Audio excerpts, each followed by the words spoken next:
l'apologie de la cigarette. Pascal Blanchard, bonjour. Est-ce que vous pouvez nous expliquer un petit peu en quoi consiste cette culture coloniale à l'œuvre en France, notamment sous la Troisième République? Même la Quatrième République, vous pouvez le dire. La culture coloniale, en fait, c'est tout ce qui, face aux images, aux discours, aux grandes expositions, aux films, à Tintin au Congo, tout ce qui restait ou tout ce qui s'inscrivait dans l'esprit des Français. D'une certaine manière, toutes ces images, tout ce regard, cette histoire coloniale a fait qu'il y a eu une culture qui, petit à petit, génération après génération, même transmise par les parents ou les grands-parents, a imbibé la société française et donc a imbibé également les Français qui ont eu un moment, un regard sur cet ailleurs qu'ils ne connaissaient pas. Donc c'est plutôt un rapport à la culture qu'un rapport réellement à la connaissance. Et quels étaient les vecteurs de cette, les moyens utilisés pour transmettre cette... Les moyens principaux, c'est d'abord les grandes expositions, comme l'exposition coloniale le 31 avec 33 millions de tickets vendus. Le cinéma, bien sûr, on l'imagine bien avec les films documentaires comme les films de fiction. La bande dessinée, les jeux qu'on faisait pour les enfants pour faire découvrir l'Empire. Les brochures, les manuels scolaires, très important. Bien sûr la grande presse également, puisque la grande presse traite très souvent et de manière assez régulière de la question coloniale. On le voit bien, quasi tous les médias et les supports ont servi à transmettre, à être porteurs de ce message colonial et de bâtir donc et de construire cette culture.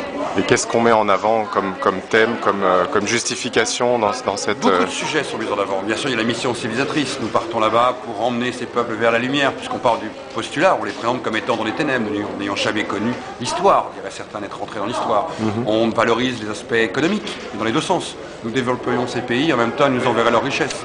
On met en exergue l'enseignement, la santé, les ponts, les routes. On essaye aussi d'expliquer que l'Empire, c'est une chance pour la France, car c'est dans cet Empire que demain la France restera et sera une grande puissance. En fait, on le voit bien, il y a une sorte d'interaction entre notre action là-bas, qui serait à l'égard des indigènes une action positive, et de l'autre côté, cet Empire nous donnerait en échange, à travers ses richesses, à travers cette puissance, un devenir plus fort et plus grand dans la lutte des grandes nations entre elles.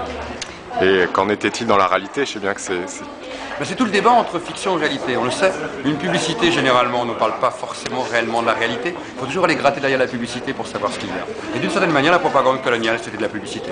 On survendait, on vendait très bien un produit qui était peut-être un petit peu différent que ce qu'on montrait dans les belles images.